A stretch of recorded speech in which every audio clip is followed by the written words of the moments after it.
In Her Bag, brought to you by Crown Royal, is a platform dedicated to celebrating Black women who are leading their industries.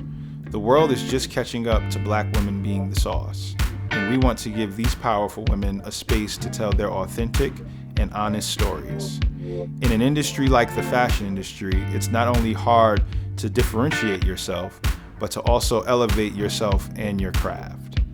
In this episode, I am talking to someone who's done just that. My name is Cam, and I will be talking to my good friend, fashion style expert, Miss Ade Samuel.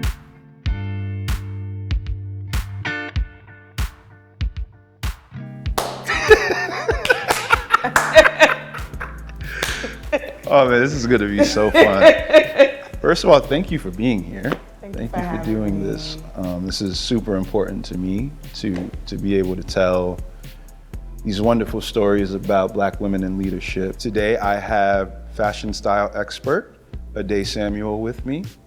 We are in Los Angeles, California, our beautiful home. And thanks for celebrating women. Absolutely. You know, I think that's what's so important, is to see our men celebrate us as we deserve. Because I think for so long, Black women, we felt like our men didn't see us as much in all the hard work and hardships that we've done. So kudos to you. I'm so proud of you as well. And thanks for having me. I'm so happy to be here. I feel like Black women are the heart and soul of everything good that we do, you know. And we can start there with just how you came to care and how you came to be into getting your start in fashion. So for me, I mean, how I got into fashion was just really recognizing my passion when I was young. You know, I used to see my grandma sew, you know, African clothes for African weddings and our neighbors, and I would have to like thread the needles for her and watch her sew and cut the patterns and like, you know, and my mom would look so beautiful when it was time for events and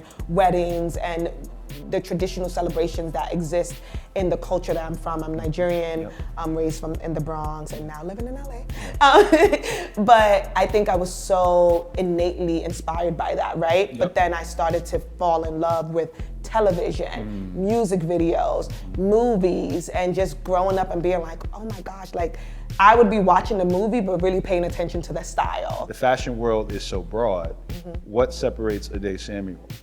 I always say that my resiliency in from where I came from is what separates me along with my culture. For me, I always attribute my style aesthetic and how I style clients to my cultural inspiration, number one, but also my street inspiration of just my environment. And also when I say resiliency, it's just, I mean, I was an intern for so many people and so many different companies without recognizing that I just knew that I needed to get in and I didn't know how I would get in. So I took up internships, I took free gigs on top of working. What's like your process, would you say, in, like, let's just paint a picture of you, you've got a major client, it's Met Gala. Okay. So normally my process starts with research. So I'm a big researcher. I like to if I'm getting a new client, I really like to dive into what they've done before, what makes them comfortable, and then I listen to their music, you know, and I really dive into just their mindset and their space. A lot of times I like to be collaborative. So I like to talk to you and just understand, like, where do you want to go? What do you want to see yourself look like, feel like? Because to me, I think it's important to understand innately what you feel comfortable with, and then I build from that. When you get an opportunity to style someone for the Met Gala or for an editorial, you now need to take those resources of, you know, the brands that you built, the designers that you know, and say, hey, I'm doing X, Y, and Z, would you like to support? You know, and that's something that I think so many people have come into my studio that's worked with me and they're like, wow, I had no idea. You know, I just thought maybe you buy and return, or I think that, you know, you're creating everything, but it really is the brand relationships that you create. What's the most satisfying part of this for you? Ooh, that's such a good question. I think I always say the satisfying part is the final product. Because the in-between is so much work, it's so much, it's just a lot of schlepping around garment bags. It's a lot of late nights, early mornings. But when you see the final product, it makes it all worth it. And I think for me, it's always been that. It's always been just that portion of it. And seeing a vision that's in my head come to life is always rewarding. So I will say that, yeah. There's a saying, I don't know where it comes from, it's an unknown source, but it says that if you want something to succeed, you let a black woman lead. Absolutely. And as we're succeed, you let a black woman lead. You know what? I like that. You know what? Caption. I was saying that could be the caption for the post. Okay. And that's what this whole series is about. It's just about black women in leadership. But I want to keep it personal to Ade and into fashion. What does it mean to you to be a black woman leading in the fashion industry? Because that's a different beast than, you know, music and media and entertainment. It's like a pile of rocks that you're holding on your back and trying to make it to that destination. It really is, you know, transparently, it's a lot, because especially when you're a black woman, which a lot of us come from environments where you don't necessarily have the example of what leadership looks like, what business leadership looks like, what management looks like.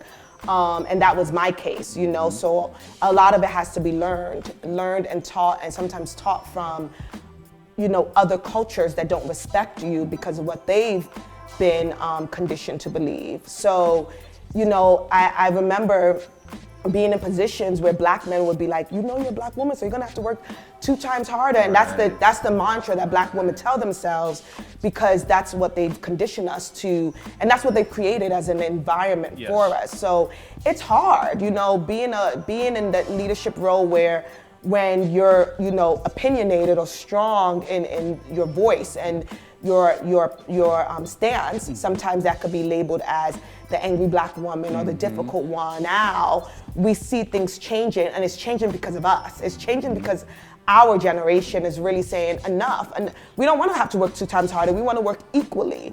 You know, we want you guys to see us for that and respect our opinions, and don't necessarily take what our stance are as a personal, or even as harsh or difficult. And I think now we're having these conversations that is changing the dynamics of what it is to be a successful black woman, and allowing us to be ourselves. Sometimes I think the need to have code switch, the need to have, you know, remove your braids because you wanted to fit in and not be asked certain questions is no longer, it doesn't exist now, you know, and it's not completely gone, but we're shifting the culture.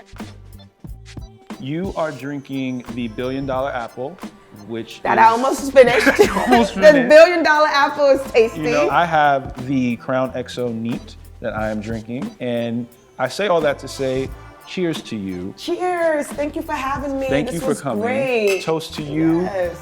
Crown Royal in her bag series, Ade Samuel, fashion style expert.